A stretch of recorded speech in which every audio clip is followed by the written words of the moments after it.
안녕하세요. 오늘의 교회를 섬기고 있는 조호영 목사입니다. 5월은 가정의 달입니다.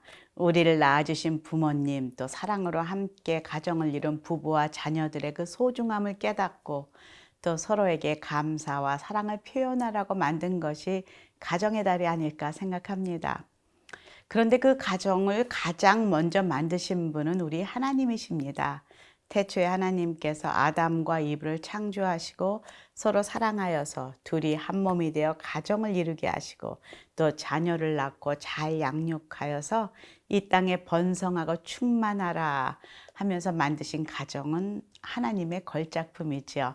오늘도 바울은 고린도 성도들에게 성도의 결혼과 부부 생활, 또 가정은 어떻게 이루어가야 하는지를 매우 자세하고 구체적으로 말씀하고 있습니다. 오늘 말씀은 고린도전서 7장 1절에서 16절까지의 말씀입니다. 고린도전서 7장 1절에서 16절 말씀입니다. 너희가 쓴 문제에 대하여 말하면 남자가 여자를 가까이 아니함이 좋으나 음행을 피하기 위하여 남자마다 자기 아내를 두고 여자마다 자기 남편을 두라. 남편은 그 아내에 대한 의무를 다하고 아내도 그 남편에게 그렇게 할지라. 아내는 자기 몸을 주장하지 못하고 오직 그 남편이 하며 남편도 그와 같이 자기 몸을 주장하지 못하고 오직 그 아내가 하나니 서로 분방하지 말라. 다만 기도할 틈을 얻기 위하여 합의상 얼마 동안은 하되 다시 합하라. 이는 너희가 절제 못함으로 말미암아 사탄이 너희를 시험하지 못하게 하려 함이라. 그러나 내가 이 말을 함은 허락이요 명령은 아니니라. 나는 모든 사람이 나와 같기를 원하노라. 그러나 각각 하나님께 받은 자기의 은사가 있으니 이 사람은 이러하고 저 사람은 저러하니라. 내가 결혼하지 아니한 자들과 과부들에게 이르노니 나와 같이 그냥 지내는 것이 좋으니라. 만일 절제할 수 없거든 결혼하라.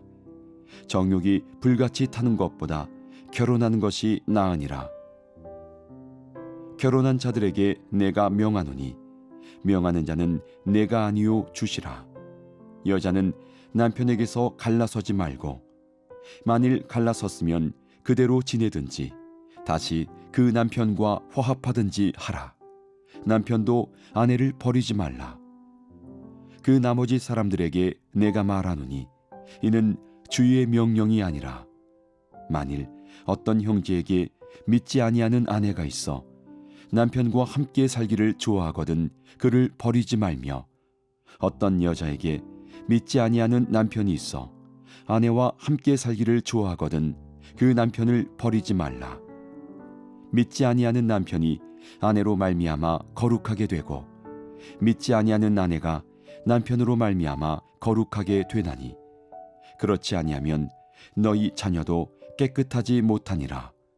그러나 이제 거룩하니라. 혹 믿지 아니하는 자가 갈리거든 갈리게 하라. 형제나 자매나 이런 일에 구애될 것이 없느니라. 그러나 하나님은 화평 중에서 너희를 부르셨느니라. 아내된 자여, 내가 남편을 구원할는지 어찌 알 수 있으며 남편된 자여, 내가 내 아내를 구원할는지 어찌 알 수 있으리요. 어제 본문 16장의 말씀은 고린도 교회 일부 성도들이 몸으로 음행하면서 죄를 짓고 또 아내가 아닌 창녀에게 가서 한 몸이 되는 것을 죄라 지적하는 바울의 편지를 함께 묵상하며 나누었습니다. 그러나 오늘 말씀은 그런 몸으로 음행의 죄를 짓지 않기 위해서라도 건강한 결혼 생활을 유지하라고 또 새롭게 제안하는 바울을 만나게 됩니다. 2절에서 3절 보겠습니다.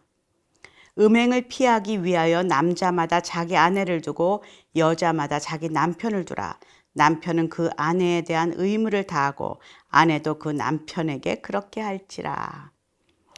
남편과 아내는 서로에게 성적인 의무가 있음을 확실하게 말하고 있습니다.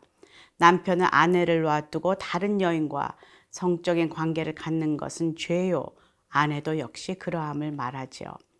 그리고 의무라는 것은 상대가 원할 때 거절하지 말라라는 의미도 포함되어 있음을 잊지 말아야 합니다. 저랑 잘 아는 저희 친구가 이렇게 말했던 것을 기억합니다. 결혼 전날 밤에 친정 엄마가 조용히 자신을 밤에 불러서 결혼 생활에 가장 중요한 한 가지 지혜를 말씀해 주셨다고 하는데요. 남편이 너와 잠자리를 원할 때 절대로 거절하지 말고 함께 기쁨으로 동참하고 하나가 되라고 그런 조언을 하셨다는 이야기를 들었습니다. 저도 결혼 생활 40년 차입니다. 이것을 매번 순종하고 실행한다는 것이 결코 쉽지 않다는 것을 압니다. 서로 피곤하고 또 상대방에 대한 감정이 좋지 않을 수도 있고 또 환경으로도 어려울 수도 있습니다. 그런데 오늘 성경은 또 이렇게 말하고 있습니다. 4절, 5절입니다. 아내는 자기 몸을 주장하지 못하고 오직 그 남편이 하며 남편도 그와 같이 자기 몸을 주장하지 못하고 오직 그 아내가 하나니 서로 분방하지 말라. 다만 기도할 틈을 얻기 위하여 합의상 얼마 동안은 하되 다시 합하라. 이는 너희가 절제 못함으로 말미암아 사탄이 너희를 시험하지 못하게 하려 함이라. 어떨 때 성경을 읽다 보면 좀 얼굴이 붉혀지는 그런 곤란한 내용들이 기록된 것을 봅니다. 이런 것들을 뭐 이렇게 구체적으로 적나하게 적어 놓으셨나. 또 부부마다 각자 알아서 할 텐데 더욱이 사도 바울은 결혼도 하지 않았는데 뭐 이런 결혼 생활에 은밀한 부분까지 들추고 충고하시나 그런 생각도 들 때가 있습니다. 그러나 결혼 생활 40년 차인 저는 그 친구 어머니의 말이 무엇인지는 이제 압니다. 왜 그것이 건강한 부부 관계에서 정말 중요한 핵심 비밀의 열쇠인지를 알 것 같습니다. 오늘 말씀에는 오직 기도를 하기 위해 합의하에 분방을 하였을 때를 제외하고는 라고 말하고 있지만 실제로 아이를 키우면서 힘든 직장 생활하는 부부 그런 생활 가운데에서 기도로 분방하는 경우 이외에도 잠자리를 함께 할 수 없는 다양한 이유들을 들라면 한 100가지는 들 수 있을 것 같습니다. 그런데 오늘 말씀에서 부부는 곧 다시 합방을 해야 하는 이유가 있습니다. 이는 바로 너희가 절제하지 못함으로 말미암아 사탄이 너희를 시험하지 못하게 하려 함이라 이렇게 5절에 기록하고 있습니다. 언제든지 우는 사자처럼 삼킬 자를 찾아다니는 사탄은 우리의 가장 연약한 부분을 틈타고 들어와서 우리가 죄의 유혹에 넘어져서 하나님으로부터 멀어지도록 지금도 때를 얻든지 못 얻든지 우리 성도들을 공격합니다. 그래서 가정을 무너뜨립니다. 이로 인해 부부관계가 깨지는 것을 넘어서 자녀들이 무너지고 다음 세대들이 사단의 먹잇감들이 되어서 이 음란한 세상에서 방황하는 것을 우리는 영적인 눈으로 볼 수가 있습니다. 사단이 공격하는 인간의 약점은 무엇인가? 겉으로 보이는 대단한 철학적인 사상이나 굳은 신념 뭐 이런 것들을 공격하지 않습니다. 인간이 추구하는 가장 기본적인 욕구, 인간이 가장 유혹을 받고 넘어지는 부분, 바로 육신의 정욕입니다. 요한일서 2장 16절에는 이렇게 기록하고 있습니다. 이는 세상에 있는 모든 것이 육신의 정욕과 안목의 정욕과 이생의 자랑이니 다 아버지께로부터 온 것이 아니요 세상으로부터 온 것이라. 육신의 정욕, 안목의 정욕, 이생의 자랑은 누가 가르쳐주지 않아도 늘 우리를 넘어뜨리고 하나님의 말씀에 순종하지 못하도록 걸림돌이 되는 것을 우리는 압니다. 그것이 바로 우리 안에 감춰진 인간의 본능이요 죄의 모습입니다.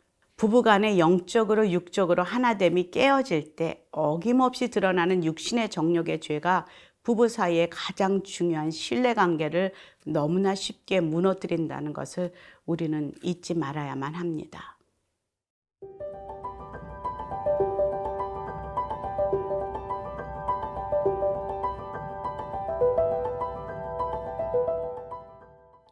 사도 바울은 결혼을 하지 않았습니다. 그래서 믿음 안에서 온전히 하나님께 집중할 수 있었고 또 하나님만 바라볼 수 있었습니다. 그래서 그는 이렇게 자신의 경험을 토대로 의견을 제안합니다. 7절, 8절 함께 보겠습니다. 나는 모든 사람이 나와 같기를 원하노라. 그러나 각각 하나님께 받은 자기의 은사가 있으니 이 사람은 이러하고 저 사람은 저러하니라. 내가 결혼하지 아니한 자들과 과부들에게 이르노니 나와 같이 그냥 지내는 것이 좋으니라. 저는 19살에 하나님을 만나서 나의 삶이 180도 달라졌습니다. 삶의 방향과 목적도 달라졌고요. 또 나를 사랑하시고 구원하신 하나님을 더 깊이 알수록 더 사랑하게 되었고 또 굉장히 기쁘고 행복했습니다. 어린 시절 이런 기도를 드린 기억이 있습니다. 하나님, 내가 하나님 이렇게 사랑하는 것이 결혼함으로 약해진다면, 방해가 된다면 저 결혼하지 않을래요 라는 기도를 했던 기억이 있습니다. 그런데 결혼하였고 아이가 생기고 이렇게 세월이 가면서 저는 저 자신을 보게 됩니다. 나의 관심이 점점 나의 남편, 자녀, 가정에 쏠리고 살아가는 것이 더 나에게 큰 의미로 다가와서 예전에 제가 하나님께 드렸던 그 고백이 희미해지는 것을 경험합니다. 그래서 사도 바울의 이 고백이 정말 마음으로는 이해가 됩니다. 왜 이렇게 말했는지. 그러나 사도 바울은 또 계속 이렇게 말하고 있습니다. 9절에 보면은 그러나 만일 절제할 수 없거든 결혼하라. 정욕이 불같이 타는 것보다는 결혼하는 것이 나으니라 라고 말하고 있습니다. 그리고 하나님 안에서 결혼 생활을 계속 건강하게 유지하는 것이 중요하다 강조하고 있습니다. 이것은 자신의 의견이 아니라 결혼한 사람을 향한 하나님의 뜻임을 강조하고 있죠. 10절에서 11절 보겠습니다. 결혼한 자들에게 내가 명하노니 명하는 자는 내가 아니요 주시라. 여자는 남편에게서 갈라서지 말고 만일 갈라섰으면 그대로 지내든지 다시 그 남편과 화합하든지 하라. 남편도 아내를 버리지 말라. 결혼식장에 가면 주례사 목사님이 늘 하시는 말씀이 있습니다. 마태복음 19장에 보면은 예수께서 대답하여 이르시되 사람을 지으시니가 본래 그들을 남자와 여자로 지으시고 말씀하시기를 그러므로 사람이 그 부모를 떠나서 아내에게 합하여 그 둘이 한 몸이 될지니라 하신 것을 읽지 못하였느냐. 그런즉 이제 둘이 아니요 한 몸이니 그러므로 하나님이 짝 지어주신 것을 사람이 나누지 못할지니라 하시고 늘 주례 선생님이 하시는 말씀입니다. 결혼은요, 하나님이 아담과 하와를 한 몸 되게 하시고 가정을 만드신 그 하나님의 작품이다 라고 제가 오프닝에 말씀드렸습니다. 요즘은 서로 검은 머리가 팥뿌리처럼 희게 될 때까지 함께 하겠다고 사랑하겠다고 그렇게 언약을 하고 결혼하지만 신혼여행 돌아오면서부터 깨지는 커플부터 시작해서 너무나 많은 이혼들이 있습니다. 물론 이혼하기까지는 피치 못할 여러 가지 사정과 또 그 이유가 있겠지요. 하나님의 자녀들 또 성도들은 이혼을 결정하기 전에 먼저 기억해야 할 것이 있습니다. 혹시 우리가 육신의 정욕, 안목의 정욕, 그 사단이 공격하는 이생의 자랑, 이 죄의 본성을 사단이 유혹의 불씨를 떨어뜨리고 그 유혹에 넘어가서 이혼을 결정한 것은 아닌지, 만약 선악과를 먹고 서로 정죄하기 시작했던 그 아담과 하와의 죄된 본성을 내가 지금 따라하고 있지는 않은지 점검함이 필요합니다. 얼마 전 친구 딸의 결혼식에 갔었는데요. 그때 사회자가 2부 시간에 저에게 이제 시작하는 부부에게 해주고 싶은 말이 있다면 한마디 짧게 하라고 그렇게 물어보았습니다. 갑자기 물어본 질문이었지만 그때 저의 대답은 그냥 간단했습니다. 그냥 있는 모습 그대로 받으시고 사랑하시고 절대로 내 식대로 바꾸려고 애쓰지 마십시오. 40년 남편과 살아보니까 절대로 안 변하더라고요. 라는 그런 말을 했었습니다. 5월은 가정의 달입니다. 하나님의 아름다운 걸작품, 이 가정 안에서 부부가 건강한 관계로 아름답게 사랑을 꽃 피워 나갈 때 우리의 자녀들도 그리고 이 땅의 다음 세대도 건강한 자화상과 믿음을 가지고 아름답게 자라나갈 것을 믿습니다.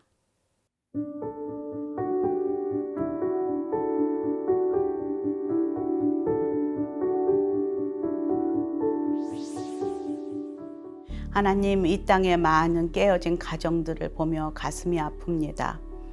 특히 믿음의 성도들이 하나님 앞에 이혼을 결정하기 전에 창조주 하나님을 기억할 수 있게 도와주시고, 우리의 자녀들이 이 아름다운 믿음의 가정에서 잘 양육받고 사랑 안에 자랄 수 있는 은혜를 허락하여 주시옵소서. 예수님 이름으로 기도합니다. 아멘.